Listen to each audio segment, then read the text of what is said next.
Safety tips for women that are absolutely essential. We need to make sure we are helping each other to stay safe. Share this with the world as well. If you have ordered an Uber, never go up to the Uber and ask them, are you an Uber? Ask them, who are you here to pick up? If they mention your name, then great. If not, you walk away. We've seen too many horrible videos on things happening to women because they got into Ubers that was not even for them, and you know the rest. When you're finished shopping, get in your car and drive. Don't get in your car, sit down and start texting. If you have a stalker or anything like that, they're literally watching you, waiting to do something to you. Please just get in your car and drive, especially if you're in a parking lot. Please make sure you always have your personal safety device in your pocket. That could be a bag of pepper spray if you're allowed it in your country, whistle, whatever it is, just have it with you. Have you ever had that feeling that something just doesn't feel right, or that gut instinct that makes your hair on the back of your neck stand up? Here's the thing, that instinct isn't just random, it's your intuition. Listening to your intuition and having situational awareness could literally save your life. Here's what I need you to understand. You are responsible for your own safety,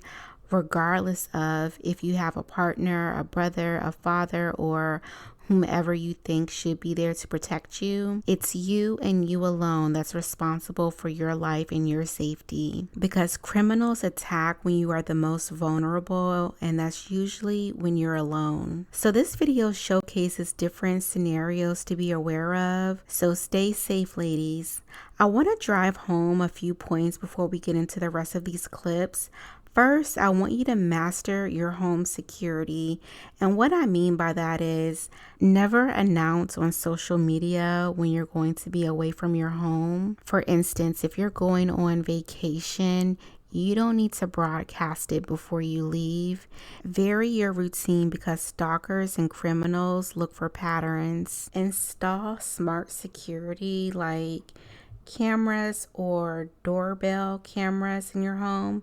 Whether you live in an apartment or a house, always check your surroundings before entering your home and keep your doors locked even when you're home. Second, own your personal space. And what I mean by that is, this is where self-defense training comes into play. Listen, you don't need to become a black belt, but knowing basic self-defense moves can save your life. It's better to know it and not need it than to need it and not know it. So find a women's self-defense class in your area. Many police departments offer them for free.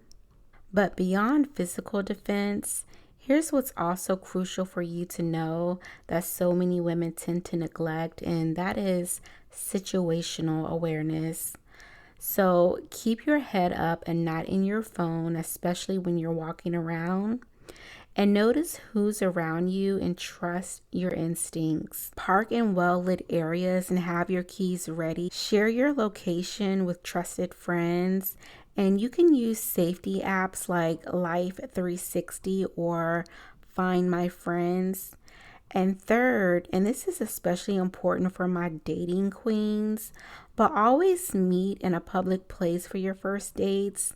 Never go to their house and never allow them to come to your home when you're first meeting. Drive yourself or arrange your own transportation. Never share your home address early on, and research potential dates. Yes, do that background check, girl. And let your friends know your location and check-in times. And for a ride-share safety, always verify the license plate and the driver. And when sitting in the back seat, make sure the child locks are not on. Share your trip details with friends. Have your phone ready and stay alert. Trust your gut and cancel if something feels off. These were my tips. Now let's get into the rest of the video to hear what these ladies have to share. And please watch until the end because you never know which tip could save your life one day. Put this on 1.5 speed if you have to, but please watch until the end and share this video because as women, we have to look out for each other. I'll be back at the end of the video with additional commentary. And also check the description box for my link to my Amazon list for safety necessities for women. This might sound crazy, but always give out your number, never your social media. Hear me out. So I'm about to put you guys on. Download it, memorize it. This is for your safety, ladies. This is the Google Voice app, and it works as a phone number that you can have on your phone as a second phone number. Let me explain. Now, you may be thinking this is a lot of work and it's unnecessary, but the next time a guy approaches you for your safety, you cannot just dismiss him. So what I've used for many years is the Google Voice number. It's a phone number that you can choose that is a link to your phone. So if you give it to somebody, they can call it and it will go to your phone, but it's not your default primary phone number. So I always have it memorized, and it's actually useful because if someone texts you, it also shows up as an email. And I've used it for my business as well, for people that you don't want to have your primary phone number. So creepy men out there are the perfect people to use it for. The only thing is, when the person calls it, it's going to say something along the lines of, "You are calling Jessica.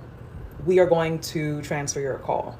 So you may want to say something like, "Oh, I'll give you my phone number. If they hit you with it, I'll call you right now in front of your face because they're thirsty."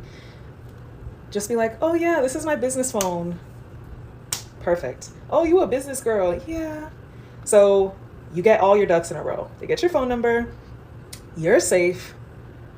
They think they have your actual number, but it's not your actual number. So I'm telling you, it has worked for me on multiple occasions. I used to be the type of girl that would say something along the lines of, "I got a boyfriend," which does work sometimes, but then you get the, "So I can be your friend." But the reality is that we need to be prepared for the men to approach, and for any situation to happen, it's better to just prevent the situation by giving the phone number. Now, I am disgusted and appalled that it's really come to this, and this is the way that we have to live our life. But at the end of the day, prevention is better and safety is better. I've literally heard stories in Miami of women being killed, acid being thrown, horrible things have transpired. And since I was a child, I've been weary about men approaching you and the craziness that can happen. And having this Google Voice number has saved the day. So download it today. Don't be lazy. Memorize the number. They can text it, they can call it, and you good to go. How to escape if someone picks you up over their shoulder, like what this man did while he was abducting a young woman as bystanders stood by. First, wrap your arm around the neck and secure your own wrist. Squeeze tightly. Then cross your feet to secure your position and hold on. Wrap the neck, cross your feet, squeeze and hold for at least 6 seconds until he takes a nap. To learn more or find a free women-empowered self-defense seminar near you, visit GracieGirls.com. Here are 5 things I will not post on social media in order to stay safe online. The first is going to be any view from my home, because it's so easy to find out where you live. I see people sharing the view from their balcony, and sometimes you see a restaurant right across the street. If I just Google the name of that restaurant, I know exactly where you live, what floor you're on. A lot of times people will mention that they live alone, which is so dangerous. I'm also not going to post anything that's around where I live or mention, "Oh, I love going to this coffee shop down the street from where I live." Along those lines, the second thing that I'm not going to post is an apartment tour and sharing everything that's in my apartment. You're essentially giving strangers the layout of your place, and I don't want to get robbed. I would only post that after I move out. The third thing is any time-stamped day in the life. They are really fun to watch. For me personally, I don't like to share my routine with strangers. I don't want someone popping up at my gym or my place of work or just anywhere that I frequent. Fourth is any running route or hiking trail. I used to hike alone a lot when I lived in California, and I would post on social media after I was done hiking, and I would get messages from strangers, honestly all men, and they would be like, "Oh, what trail is this? Like, looks super cool." I would just block them. I don't know you. Just Google a trail in the area that you want to hike. This kind of goes into number 5, which is that I don't post in real time, which includes reposting stories that friends have shared on Instagram. So I will not post when I'm traveling. I will not let people know that I'm not home. I honestly post days later, weeks later even. I am such a fan of late posting because I want to enjoy myself in the moment, and I'll take some photos and videos, but then I just put my phone away and I will create content when I have time. This year, you are going to travel solo and you're going to do it safely, and these are the tips that you're going to need. First thing, make sure someone has your location. Make sure your location is updated every time you connect to a Wi-Fi, every time you get off a flight. Make sure your location is updated and somebody knows where you are. 2, do not say your hotel room number out loud. Don't do it. If you can help it, do not stay in a room that is near an elevator. Sometimes you can choose a room, sometimes you can't. But if your room is near an elevator and you get off that elevator and someone else is still on, what you're going to do is you're going to get off the elevator, you're going to walk past your room, act like your room is down the hall somewhere. And then once those elevator doors close, you're going to circle the block and you're going to go back to your room. You're also going to put a second name on your reservation. So there are 2 people in your room and the second name is another name. Doesn't matter what gender, just make another name. And when you check in, you can get 2 room keys. That's fine. If your trip is over a week, it may be harder to pull off that you're staying with someone else. So you're going to make friends with someone from the staff that you feel like you can trust, and they are going to be your person for the trip. You're also going to make friends with other solo travelers. Specific examples when you should lie for your safety. Something I like to call lie to survive. Remember, practice makes perfect here. You're in the elevator in the building that you live in and somebody that you don't recognize asks if you live there. Respond, nope, just visiting some friends I went to college with. No, here just dropping off a few things for my brothers. Now let's say a Lyft, Uber, or taxi driver drops you off at your home and asks if this is where you live. Here you could respond with, nope, just visiting some family friends. Nope, on my way to a surprise party. Or you could even say, I wish, but no. Let's say you're sitting having a drink alone at the bar. Somebody that you get a bad vibe from sits down next to you and says, what's a girl like you doing here alone? Reply with, I'm just waiting for my boyfriend.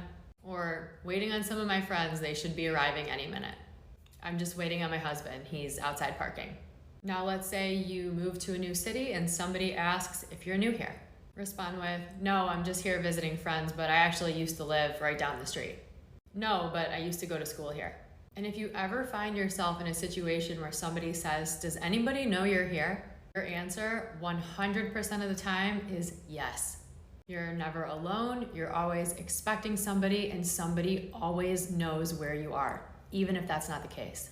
Remember that you lie to de-escalate a situation or prevent it from escalating altogether. Your goal is to return home safely every single night. If you don't know by now, I am pro lying for your safety. I teach this because there's psychology behind it, and it's a wonderful first line of defense. I have a degree in criminology and psychology, and I share daily safety tips. Be sure to give me a follow, and as always, stay safe out there. Hi ladies, just want to quickly hop on here and talk about a safety device that is newer to the market that you may or may not know about. Invisiwear safety jewelry are discreet personal safety devices designed to look like an everyday accessory while providing immediate assistance in an emergency. By double-clicking the hidden button on the back of the charm, you can instantly alert up to 5 of your pre-selected emergency contacts. They will receive a text message with the link to your real-time location. In collaboration with the company ADT, there is also an optional 24/7 professional monitoring service. When this feature is enabled and you double-click the charm, your emergency contacts will be alerted, as well as trained security agents at ADT who can then contact police on your behalf. Setting up the device is simple. You simply pair it with the Invisiwear smartphone app that is downloaded to your phone. The jewelry comes in a variety of finishes and is offered in necklaces, bracelets, keychains, fitness bands, rings, and even hair scrunchies. You can order this jewelry directly from the Invisiwear website or from other online retailers, including Amazon. As always, stay safe, ladies, and follow for more. Okay, ladies, I'm sure we've all heard of a bunch of safety tips before, but I have some unusual, unconventional tips for you, so please listen up and make sure that all of your friends know about these. I'm a black belt with a degree in psychology, and I travel all across the U.S. teaching self-defense and safety to young women. But our tips are realistic. We want you to live life. We want you to be independent, do the things you should be able to do, but just be able to feel more safe, in control, and confident doing so. Now, before I get into number 1, I want to really start by telling you that really anybody looking to commit a crime of opportunity is going to be very startled by just small barriers. So knowing those small barriers you can present helps you to feel more safe and in control. Now, number 1. If somebody, say, is following behind you and they make you feel uncomfortable, maybe you hear somebody outside of your house, maybe somebody's following you through the parking lot, always try to create some kind of loud noise and even lights that draw attention to the situation to spook them. Good examples here would be using a birdie alarm, which we have linked in our Amazon favorites, or you can even just set off your car alarm. This actually happened to a girl in Alabama. She was walking through a parking lot. A guy started chasing after her. She was near her car, set off her car alarm, and it totally spooked him and he ran away. Now, number 2, this is actually a physical technique that you can use, and it might be a little gross, but I promise it's effective. Go to gouge somebody's eyes out. The eyes are extremely soft and it causes extreme visual impairment if you are going to gouge them out. Here's how you do it. You want to flex your 2 pointer fingers together. The idea is to go to the outsides of the eyes, dig your fingers as deep as you can into the eye socket, hook them, and pull the eyeball out. They will actually come out of the eye socket, and if you damage the optical nerve, it can make them blind. Number 3, again, this is a physical one, again, a little gross, but I promise you, this is going to be extremely effective, and everybody needs to know this. Now, I'm sure we've all heard of striking the groin area, but sometimes somebody might come up and grab you either from the front or even behind, and you're in extremely close quarters where you don't have enough space to actually strike it, right? We don't have the space to generate power. So this is what you do instead. You are going to, I know, this is gross. You are going to grab, squeeze, and twist the balls, not the pecker, the balls. Important distinction there. Okay, ladies, I'm sure we've all heard of a bunch of safety tips before, but I have some unusual, unconventional tips for you, so please listen up and make sure that all of your friends know about these. I'm a black belt with a degree in psychology, and I travel all across the US teaching self-defense and safety to young women. But our tips are realistic. We want you to live life. We want you to be independent, do the things you should be able to do, but just be able to feel more safe, in control, and confident doing so. Now, before I get into number 1, I want to really start by telling you that really anybody looking to commit a crime of opportunity is going to be very startled by just small barriers. So 5 things I don't do as a woman when I run errands alone.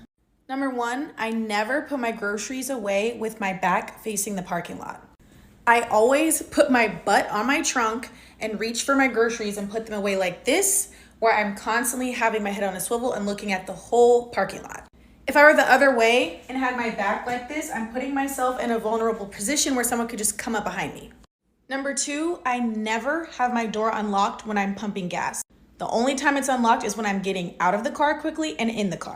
It's a known thing that people will come up to your passenger side and people leave their doors unlocked all the time. They'll grab your purse, try and steal your car, whatever. This happened to my aunt a few years ago in Atlanta. She was pumping her gas. Someone pulled up, her door was unlocked, stole her purse and her wallet right out of her car. It took like 2 seconds. Number 3, I never sit in front of any store, gas station, establishment, and just sit in my car. I don't care if I need to text somebody back, put directions in the GPS. I do not just sit in my car. Again, you're just putting yourself in a vulnerable position. Your door could be unlocked and someone has that moment to unlock it. Someone could try and tap on your window and take your car from you. Like, just don't sit in any parking lot by yourself. You need to get in and start driving. Number 4, I never roll my window down or engage with people on the side when I'm stopped at a light or a stop sign. I know that sounds harsh, but if I feel like someone is truly in danger and they need help, then I would just call 911 and give 911 their location. But I am never going to roll my window down to help someone or give money because people are crazy. And number 5, I'm not going to be afraid to utilize security and police officers that are in grocery stores and malls if I feel uncomfortable. This was a few years ago, but I was in Publix and this man was following me around the whole store, coming up behind me and grunting behind me. I was so uncomfortable and scared that I just ran out and went straight to my car and drove away. There was a police officer at the front, but adrenaline's going and I just wanted to get out of there. But looking back, I 100% would have gone to the police officer, let him know what happened and have him walk me to my car and file a report. And I'm gonna add a number 6, I do not park next to vans. I don't care if it's the front spot in the parking lot, do not park next to a van. The second you get out, it is so easy for them to slide open that back door and just throw you in there. No.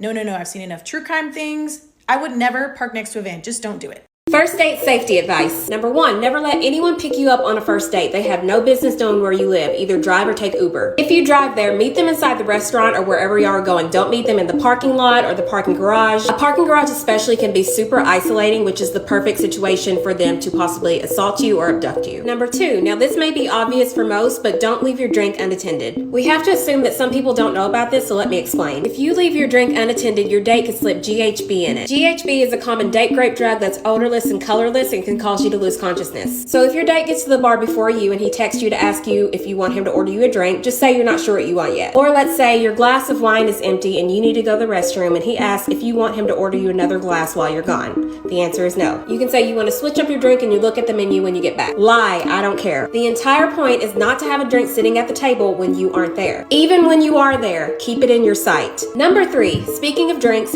don't get drunk on the first date. I know you may be nervous and want to take the edge off, but drink in moderation. Because when you're drunk, you have less inhibitions. Less inhibitions equals letting your guard down and not being on high alert to dangerous red flags. Get your buzz on, sure. I'm not saying you can't have fun and get a buzz and get tipsy, but don't get belligerent and become vulnerable to unsafe situations. Number 4, if at any point during the date he becomes annoyed by your boundaries, get up and leave. Honey, you have my full blessing to get up and walk your ass out of there. You don't have to go home, but you have to get the hell out of there. And I want y'all to really listen to this part. Anyone who is bothered by your personal limits does not have your best interest at heart. Because if they're irritated by a minor basic boundary, they're going to be abusive over the biggest boundaries. Last but not least, number 5. Just like I said in the beginning about not letting them pick you up, also don't let them give you a ride home. Because not only will he know where you live, but now you've had a few drinks and you're loosened up, and he has easier access to your home because he drove you to it. I can hear it now. Oh, can I come in and use your bathroom? I have a really long ride home. And you may just agree to it because you're drunk and he seems like such a nice guy. I hope this all helped. Ladies, I spend a lot of time on here talking about different products, self-defense tools, apps you can use to keep yourself safe. These products, tools, and apps are great. However, one of the most important tools, if not the most important tool that you have to keep yourself safe is situational awareness. I know that some of these tips may seem obvious, but I feel like I need to say them. If someone that you barely know is offering you lavish things such as trips, hotel accommodations, or anything that's quote unquote free, you better ask more questions. More oftentimes than not, that person is expecting something in return, whether it's voluntary or by force. Make sure you are communicating your plans with someone. Assess your environment. And it should go without saying that please do not accept drinks from someone you don't know or barely know. Ladies, we all like to have a good time, but be mindful of your alcohol consumption. Excessive drinking impairs your judgment, which can put you in a bad situation really fast. Other tips, if you're out with friends, use the buddy system, avoid isolated areas, and make sure you have your transportation plans arranged ahead of time. This isn't about being paranoid. I don't share these tips with you to keep you scared and inside your house. I tell you these tips so you can continue to live while being aware and prepared. Stay safe, ladies, and follow for more. For a sec, these are safety tips that could genuinely save your life. Ride-sharing apps are one of the scariest things to me, and something that I do to make sure that I feel a little bit safer is to never have my real name on my Uber because I have a very girly name. My name is Adele. It's very obvious that it's going to be a girl. So on my ride-sharing app, I have a different name that's more gender neutral. Anything that could be a girl's name or a guy's name, or if you want to just put a guy's name on there, you can do that too. I do this so that people who are looking for women don't select me because I could be a guy. Another safety thing that I do regarding Uber is I will always take a picture of every single license plate of an Uber that I get in. And if anybody were to tell me that I couldn't take a picture of the license plate, then I'm not getting in. I do this every time. I've always done it every time. I've never had any problems, thankfully, but I always take a picture of the license plate and then I send it to at least 2 people, whether it's like a group chat, which is always nice because more people can get it, or my boyfriend, whoever. I send the license plate. That way, if something is to happen to me and people don't hear back from me, they know what license plate I was last in. This next one my mom taught me when I was like 15, about to start driving. If you ever think that someone is following you in a car, and I've done this multiple times since getting my license, you're going to take 4 right turns. This is going to put you in a complete circle. So if they follow you for all 4 of those consecutive right turns, then you know that they are following you because you've gone in a complete circle. This really helps because A, if you're paranoid and you take 3 right turns and they take a left turn at the 4th one, then they're not following you anymore and you also like aren't scared anymore. And then also if they are following you for all those turns, that's fine. You turn on your GPS, they don't even notice, you drive to the nearest police station. They will probably stop following you before you get there, realizing where you're going, or once you get there, they're not going to pull into the police station with you. Lastly, this is one that I used in high school a lot. Utilize the record feature on your cell phone. Utilize the record feature on your cell phone. If I'm ever approached by somebody in public, if I'm ever in an Uber and it feels off, if I'm ever having a conversation that feels like it's going to be used against me, boop, record immediately. Obviously, phone conversations, this is illegal, but just like recording when you're like in a Target and some guy's talking to you is not illegal and you should be doing it. Oh, you should be doing it. Yes, you should be. Absolutely, you should be. This is my favorite thing to do anytime I'm feeling anxious. I know that video recordings are very popular, but I just love like audio recordings. They feel much more undercover to me. I can stick it in my back pocket. Nobody even knows that it's there. As long as the mic is facing up, the quality has always been fine for me. I do this especially when I'm going to like other apartments to pick up like packages or things like that. Like when I have to go pick up like an Uber Eats in a place that I'm not familiar with, or pick up like a DoorDash, I'm always voice recording. Always. Whether it's like the voice recording app or I'm sending a voice memo to my friends. There are always witnesses. You're never gonna catch me lacking. This is a video of all the safety tips that I learned from TikTok story times this week. I wrote a list, so I'm hoping that I'm able to cover everything fairly fast for you guys. The first one is that they are placing drugs in places that we typically wouldn't expect to find drugs. So like trash and like napkins crumpled up and put into your door handle of your car, so that when you go to, like open your door, you're either removing the trash or touching the substance that's already placed on your door handle. That substance has really negative impacts and seems to be working really fast. So don't touch anything if you see anything stuffed into your door handle. Don't remove the trash with your bare hands. Similarly, money being found on the ground, they'll have drugs folded into it. These are the type of drugs that, like, just by getting it on your hands, it gets into your system and has really serious negative impacts. Also on the same lane, roses and having drugs placed on top. And like when you smell them, you inhale it and there's people waiting for you. In all these situations, the idea is that someone is waiting for you, for the drugs to take effect and for them to be able to come and snatch you easily. Okay, I need my notebook to make sure I didn't forget anything. So the other one is about finding ways to get you to stall outside of your car, like in a parking lot. So lotion on the doorknob, you touch it, and then you're like, what is this? And you start trying to clean it, go through your purse, whatever. Bags tied to the front or back of your car, anything placed in your windshield or like your back window that could like slightly obstruct your view, like having to go to each side and like trying to clear it out. Those are ways that you are now lingering, and it gives them time to spot that you're at your car and come and make a move to grab you and take you away. So the other ones are also zip ties or anything tied to your car is either about marking that you're vulnerable or finding a way to keep you outside of your car for longer, like a way for you not to just like get your keys, get into the car and go, which is what you really should be doing.